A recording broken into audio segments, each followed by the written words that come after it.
What are the key impediments towards African unity? Given current challenges, is Africa Day worth celebrating? Are the ideals of the founders of the OAU still alive today? Why can't Africa Day be made a public holiday? What time is it? It's question time.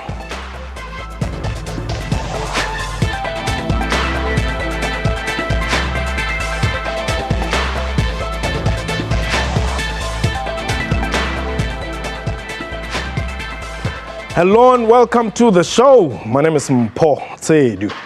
25 May remains a significant date on the African calendar. Back in 1963, the now defunct OAU was established with the aim of promoting unity and solidarity among African states. An extraordinary summit of the OAU held in the Libyan city of Sirte in 1999 called for the establishment of the African Union in conformity with the ultimate objectives of the OAU Charter. The OAU was eventually replaced by the African Union during a summit held in the South African city of Durban in 2002. The 25th of May is now celebrated as Africa Day in an effort to promote and uphold African unity. The theme for the 2015 Africa Day is We Are Africa. A reminder that this is a live program and therefore you can air your views on the following numbers: +2789 1104 And also a reminder that African viewers can also call us and give us their views on the topic. Abacoach Puna cha chironganino cha African Union va Robert Mugabe valandile ukuthi ilio tulese fia Africa Day na tuloleshe pa mafia aya Africa. Aninchishona mkuru wa African Union President Robert Mugabe akati ngati gamuchire matambudziko atinosangana nawo mu Africa. My guest today, the Minister of Arts and Culture, Nathi Mthethwa. Numbers, welcome. It is indeed Africa Day, and it would appear that South Africa, or the South African government, took a position that this year was going to be a different one. Was it influenced also by the events, the unfortunate events that led to, or rather preceded the Africa Month?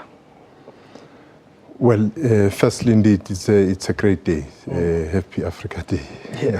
Thank you. Yeah, it's a great day. No, the government thought about this day last year, okay.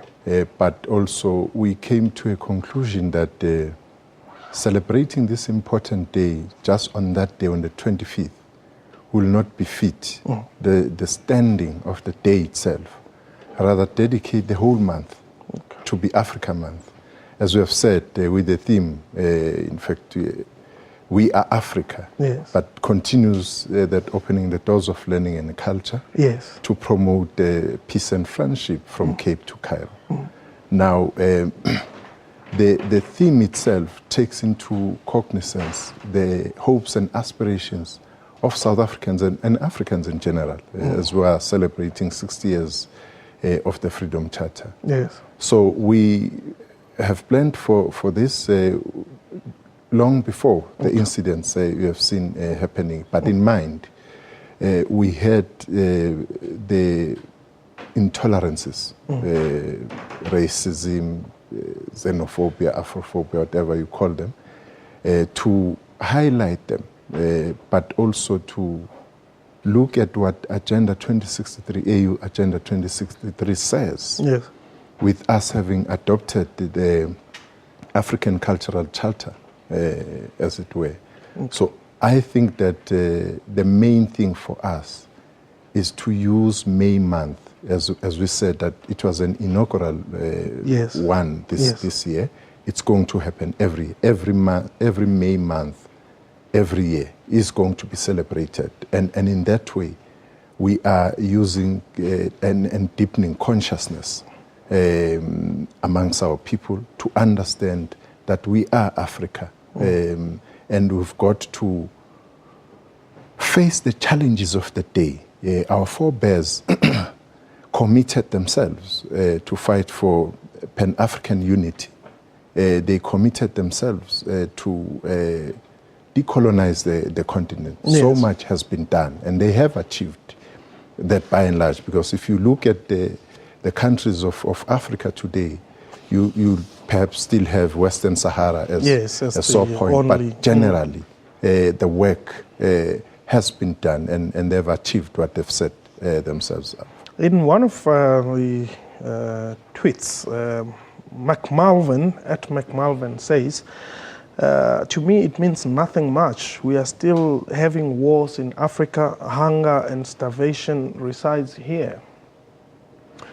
Well, I would say to Marvin that if you look at the entire continent, most of the countries in the continent are democratic. And when he talks about those wars, he must also include some of the attacks from outside of the continent.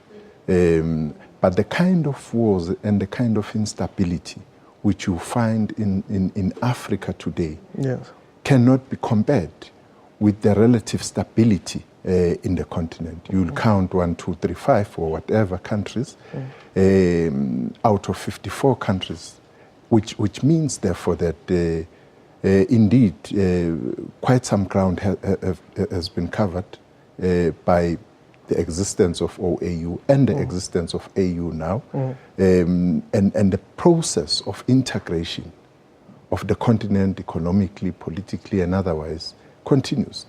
What becomes important at the stage where we are in is to say, what are these challenges which we are faced with fundamentally in the continent today? It would be around underdevelopment. It would be around poverty in the continent. It would be around, of course, some instability in some of the countries in the continent. Now, the AU seeks to address that, those things, the disunity and everything, and perhaps not knowing each other as Africans. And our program like this one, the Africa Month, our aim is that as we go on with it, it will rotate in the region, in the continent, so that it's not a South African property. It's the property of the entire continent. We have started the process where everybody is part and parcel. Just this morning, we're opening the Pan-African Cultural Congress with many of my counterparts elsewhere in the continent, saying one and the same thing, that we've got to rise to the occasion and discover our mission, like our forebears did a long time ago. Now, well, maybe you didn't understand what I was saying when I was speaking in Chibemba and Shishona, but basically was quoting what President Robert Mugabe said as chairperson of the African Union, to say Africa must confront the challenges that are facing it. But is that the case? If Africa can still have a scenario like the one in Burundi, and South Africa doesn't want to take a hardline stand, they would say, you know what, let's play it diplomatically when the people are suffering. And then President Zuma is going to complain again that, look, you guys are destabilizing your countries, then your people come here, you want to come and look at us in a funny way. Well, it depends what your objective is. If your objective is to engage and resolve the problem, perhaps shouting from the rooftops may not help. But tackling the issue head on with the responsible person or persons may, at the end of the day, give us a result. We know in the area, in instances where you engage people, where you negotiate and talk, you either choose to negotiate outside of the negotiating table or outside of engaging with the people you are engaging with, or you do it with the people and be effective. At the end of the day, the results are important because the African leaders have made this point before, that leaders should be able to leave office when the time comes for them to do that. So I really don't think that there's anyone in the continent amongst leaders who would not take up such challenges as we are faced with, because the main aim is that there must be stability in the continent.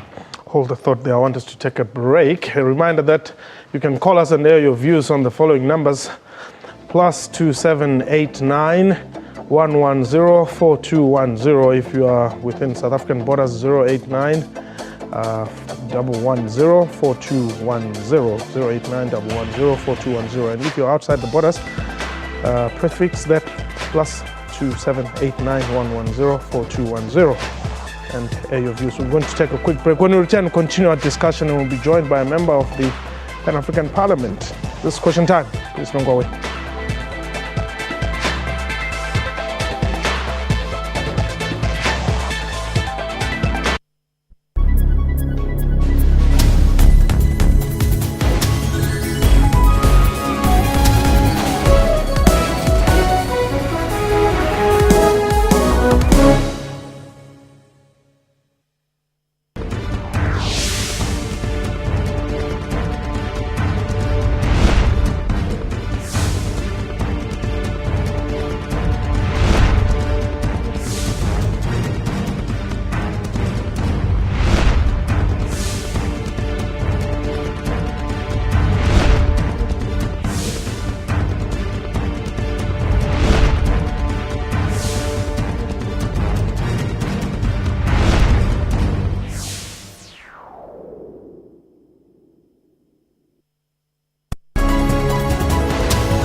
What is it? Welcome back. You're still watching Question Time. But before we continue with our program, let's have the President's message on this Africa Day.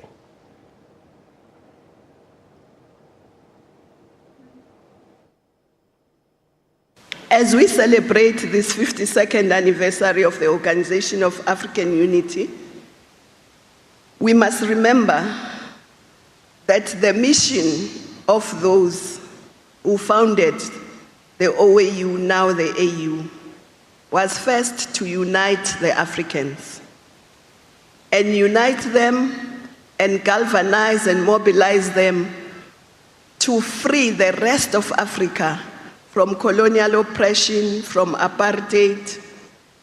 And this is a mission they accomplished very well. One people, one destiny. One destiny, one people. My apologies. That was the chairperson of the African Union Commission, Dr. Nkosazana Dlamini-Zuma, not the President of the Republic. My guest today, Minister of Arts and Culture, Nathi Mthethwa, but we're also now joined by Patrick Mchereka, who is a Pan-African Parliament member of Parliament from Zambia. And perhaps let's have a look at what the President had to say this time.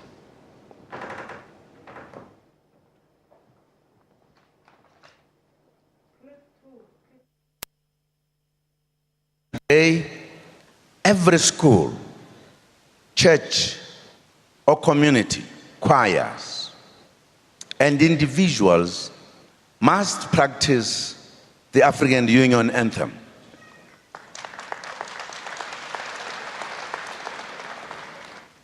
So that we can sing at all our important gatherings and celebrations. We urge South African institutions and companies to begin flying the African Union flag together with the South African flag. Okay, that was indeed the President. But a reminder to you, our viewers, that you can call us on, if you are within South Africa, 089 110 4210. If you are outside the borders of South Africa, prefix that with +27 8910 or rather 89-110-4210, plus 2789-110-4210. Now, Mr. Mcheleka, you are a member of Parliament, the Pan-African Parliament for that matter, something which is meant to also unify Africa. But I can tell you, you are so divided in there, it's not funny. Yeah. Well, Pan-African Parliament, as you may wish to know, is an organ of the African Union. And it's a body that brings together elected representatives of the people. And of course, it has an important role to play with regard to ensuring that working with other organs of the African Union, the heads of states, the Council of Ministers, and other organs as well as the stakeholders, is to try and see how we can have a united, unified Africa. Yes, it's true, there's some challenges in different areas, but as Pan-African Parliament, we are up to the task to try and see how we can indeed use this continental body to try and foster development, especially that now we've reached a point where in 2014, June last year, the heads of state ratified the protocol that talks about giving Pan-African Parliament full legislative powers. Before that, we were basically an advisory and consultative body, but now we'll be able to have some teeth to bite to an extent where indeed we should be able to play our role in terms of trying to bring about unity in Africa and also fostering particularly sustained social and economic development in Africa. Okay. Hold the thought there. We've got John. John, you're calling us from Cape Town? Yes, Mpho? Yes. What I wanted to say, Mpho, is I think it's very, very important to really celebrate Africa Day. But I think we are having a small problem in Africa, whereby we were supposed by now, since already it's some over 10 years, African OAU has been formed. We were supposed by now not to have a political problems where it will affect the economies for other African countries, thereby disturbing us from moving forward.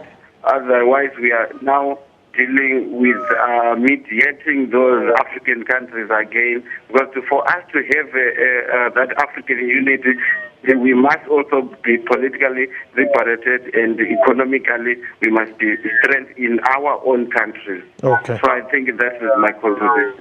All right. Thank you very much, John. Minister, are you happy with how South Africans have embraced the concept of Pan-Africanism? Well, yes.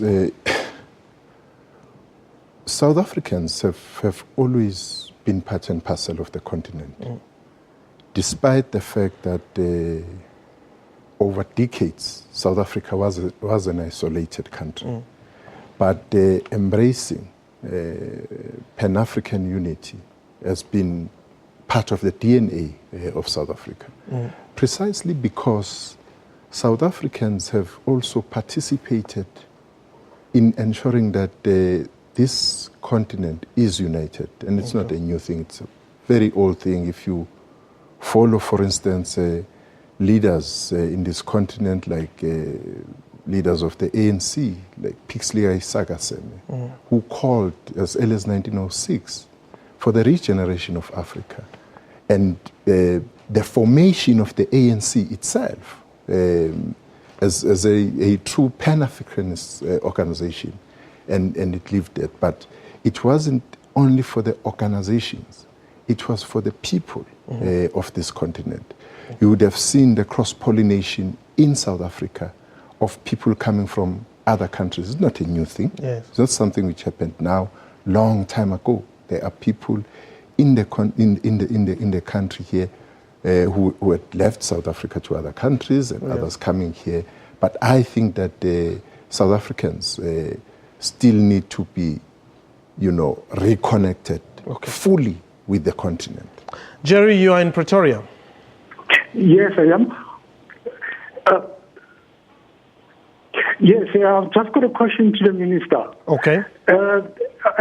What I want to know is that is the minister actually satisfied with the celebration of Africa Day when marginalized languages such as Spulanese remains marginalized even today? No, but Spulana is a dialect. No, it's not a dialect. Spulana is a pure language as it is until 1972 when the apartheid government actually swallowed it into Northern Sotho. It's not a dialect at all. And I have evidence of this. We have people in Mapulaneng currently rapping in the language, writing books in the Spulana, and it still remains the language that is marginalized. And what is there to celebrate for Mapulana? So, Jerry, on the TV, yeah? So you're saying Minister Umakavyang when Spulana is still marginalized? Yes. What does it mean for Mapulana when the government says is encouraging people to speak in their languages, and on the other hand, the African languages remain marginalized? Okay. It's like one hand, left hand is doing something, the right hand doesn't know what's happening on the other side. Okay. Yes. Minister.